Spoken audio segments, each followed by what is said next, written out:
लेखसंग्रह चैतन्याचे चांदणे. लेखक डॉक्टर यशवंत पाटणे.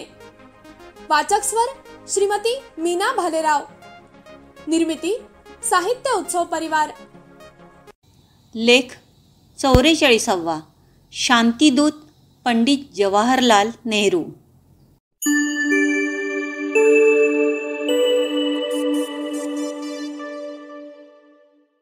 इतिहासाची पाने जशी थोर पुरुषांच्या त्यागाने आणि शूरवीरांच्या पराक्रमाने रंगली आहेत, तशी ती काही गुलाबी व्यक्तिमत्वांनी सजली आहेत. काश्मीरच्या गुलाबाचा रूपगंध मी तिथल्याच निसर्गाचा तजेलदारपणा घेऊन 14 नोव्हेंबर 1889 या दिवशी अलाहाबाद येथे जन्मलेले पंडित जवाहरलाल नेहरू हे असेच एक विलोभनीय व्यक्तिमत्व होते. रूपाचे सौंदर्य, विचारांचे गांभीर्य व वृत्तीचे औदार्य यांची अभिजात देणगी नियतीने नेहरू कुटुंबीयांना बहाल करून ठेवली आहे. नेहरू कुटुंब मूळचे काश्मीरचे. त्यांचे मूळ आडनाव कौल. 18व्या शतकात बादशहाच्या निमंत्रणावरून ते दिल्लीत आले. त्यांना देण्यात आली एक जहागीर आणि कालव्याकाठी घर. हिंदीमध्ये कालव्याला नहर म्हणतात. नहरवरूनच नेहरू हे आडनाव रूढ झाले. जवाहरलाल हे प्रसिद्ध कायदेपंडित मोतीलाल यांचे चिरंजीव. मोतीलाल यांचे विद्यार्थी दशेतच प्रथम लग्न झाले होते. त्यांना मुलगाही झाला होता, पण पत्नी व मुलाचा अकाली मृत्यू झाला. त्यानंतर स्वरूपा राणी यांच्या आयुष्यात आल्या. मुलगा झाला, पण तोही अकाली गेला. त्यानंतर जवाहरलाल, विजयालक्ष्मी, कृष्णा ही अपत्ये आपल्या कार्यकर्तृत्वाने चिरंजीव झाली. जवाहरलाल यांचे शिक्षण प्रारंभी घरात, त्यानंतर इंग्लंडच्या हॅरो पब्लिक स्कूलमध्ये झाले. केम्ब्रिजच्या विद्यापीठातून त्यांनी विज्ञान शाखेची पदवी घेतली. वडिलांच्या इच्छेखातर ते बॅरिस्टर झाले. 1912 मायभूमीकडे परतले. इंग्रजांच्या अत्याचारांनी घायाळ झालेल्या आपल्या देशबांधवांचा हुंदका त्यांनी ऐकला व अन्यायाविरुद्ध लढण्याचा निश्चय केला. मोतीलालजींची इच्छा होती की जवाहरने सावलीखालचे जीवन जगावे. राजकारणाचे चटके त्याच्या कोमल मनाला पेलवणार नाहीत. तुरुंगातील हवा त्याला मानवणार नाही. आपले हे राजस रत्न राजकारणाच्या रणधुमाळीत मातीमोल होईल. त्याने सत्याग्रहात उतरू नये. पण जवाहरलालचे मन आनंद भवनामध्ये रमणारे नव्हते. माझे बांधव गुलामगिरीत पिचत असताना मी सुखाच्या हिरवळीवर लोळावे ही कल्पनाच त्यांना असह्य होती. जवाहरला थोपविण्यासाठी मोतीलालजींनी गांधीजींना गळ घातली. गांधीजींनी जवाहरला जवळ बोलावून घेतले. स्वातंत्र्याच्या ध्येयाने उचंबळलेल्या या मुलाच्या मनाला बांध घालणे अवघड असल्याचे गांधीजींच्या लक्षात आले. केवळ देशाच्या स्वातंत्र्यासाठी श्रीमंतीचा, सुखाचा त्याग करून वेदनांची वाट तुडविणारा जवाहर त्यांच्या काळजाचा कप्पा झाला. मोतीलालजींना त्यांनी समजावले, धीराने घेण्याचा सल्ला दिला. पंडित नेहरू स्वातंत्र्य लढ्यातील थोर अग्रणी होते. काँग्रेसचे अध्यक्ष होते. आंतरराष्ट्रीय कीर्तीचे मुत्सद्दी नेते होते. एवढे असूनही ते राजकारणी नव्हते. ते होते राष्ट्राचे वत्सल मार्गदर्शक, बालगोपाळांचे चाचा आणि संवेदनशील लेखक.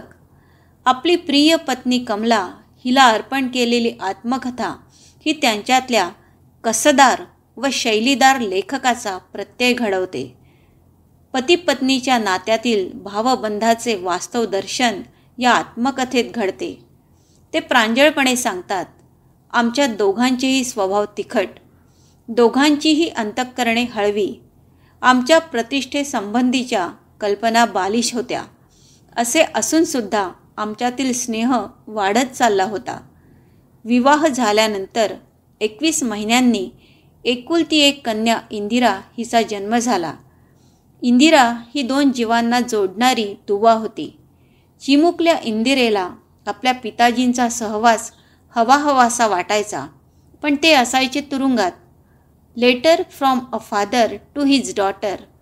पंडितजींनी तुरुंगातून आपल्या कन्येला पाठवलेली ही पत्रे जाणतेपणाने जगण्याची बालगीताच आहे.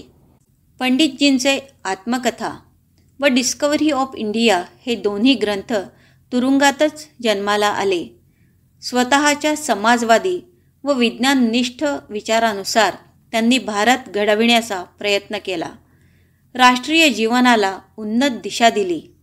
योजनाबद्ध आर्थिक विकास, उद्योगधंद्यांच्या सार्वजनिक विभागाची निर्मिती व विकास, विज्ञान तंत्रज्ञानाला प्राधान्य, आंतरराष्ट्रीय क्षेत्रात शांततेचे व असंलग्नतेचे धोरण, वंशवादाला व साम्राज्यवादाला ठाम विरोध ही नेहरू युगाची वैशिष्ट्ये आहेत. त्यांच्याच कारकिर्दीत भारतीय संविधान तयार झाले. संसदीय लोकशाही शासनाची सुरुवात झाली. पॉंडिचेरी, गोव्याचे स्वातंत्र्य, भाषावार प्रांतरचना, राष्ट्रीय प्रयोगशाळांची स्थापना, अणुसंशोधन केंद्राची उभारणी झाली. अणुशक्तीचा उपयोग शांततामय कार्यासाठी व्हावा हे त्यांचे मत होते. त्यांना असेही वाटायचे, अणुबॉम्बवर बंदी घालणे शक्य झाले तर अण्वस्त्र निर्मितीवरील प्रचंड खर्च सामान्य माणसाच्या कल्याणाकडे वळवता येईल. भुकेलेल्यांना भाकरी, आजाऱ्यांना औषधपाणी, मुलांना शिक्षण, गरिबांना घर देता येईल. साहित्य, क्रीडा, कला, नृत्य, संगीत यांचं संवर्धन करता येईल.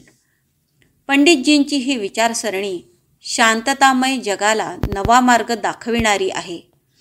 आंतरराष्ट्रीय सामंजस्य व शांतता यावर त्यांनी सदैव भर दिला. त्यांच्या पश्चात दिला जाणारा नेहरू पुरस्कार हा त्याचेच प्रतीक आहे. पंडितजींच्या आणि बालकांच्या अतूट प्रेमधाग्यातून 14 नोव्हेंबर या दिवसाला बालक दिनाचे महत्त्व प्राप्त झाले आहे. रवींद्रनाथ पंडित नेहरूंना ऋतुराज म्हणायचे, तर विनोबाजी त्यांना लोकात्मा म्हणायचे. पंडितजींना लोकस्वभावाची विलक्षण जाण होती. प्रतापगडावरील शिवपुतळ्याचे अनावरण केल्यानंतर मोटारीतून जोरजोराने घोषणा देणाऱ्या निदर्शकांकडे पाहून ते शेजारी बसलेल्या यशवंतराव चव्हाणांना म्हणाले, पंजाबचेही लोक तुमच्या मराठ्यांप्रमाणे रागीट आहेत, पण ते लवकर थंड होतात. मराठे रागावतात उशिरा आणि थंड व्हायला त्यांना वेळ लागतो. भारताचा शोध घेणाऱ्या नेहरूंनी माणसांच्या प्रवृत्तीचाही वेध घेतला होता. चीनच्या मैत्रीवर त्यांचा विश्वास होता, पण चीनने जेव्हा भारताचा प्रदेश व्यापायला सुरुवात केली, भारतावर आक्रमण केले, तेव्हा मैत्रीला तडा गेला. पंडितजींचे अंतःकरण घायाळ झाले, प्रकृती ढासळली. त्यातही त्यांनी दौरे केले. धर्मनिरपेक्षता, जातीय सलोखा, राष्ट्रीय ऐक्याचा पुकारा केला. पंडितजींना मृत्यूची चाहूल लागली. माझी मुठभर रक्षा अलाहाबादच्या गंगेत सोडून द्या. उंच आकाशातून ती शेताशेतावर पसरून टाका, म्हणजे ती भारताच्या मातीत आणि धुळीत मिसळून जाईल, भारताचा अविभाज्य भाग बनून जाईल. 29 मे 1964 या दिवशी पंडित नेहरू नावाचे हे गुलाबपुष्प संसार वेलीवरून गळून पडले. भारताच्या या भाग्यविधात्याने मृत्यूपूर्वी आपल्या हस्ताक्षरात लिहिलेल्या होत्या 4 ओळी. The woods are lovely, dark and deep, but I have promises to keep, and miles to go before I sleep, and miles to go before I sleep. आता आपण ऐकत होतात लेखसंग्रह चैतन्याचे चांदणे. लेखक डॉक्टर यशवंत पाटणे. वाचक स्वर श्रीमती मीना भालेराव. ही साहित्य उत्सव परिवाराची 2023 ची प्रस्तुती आहे.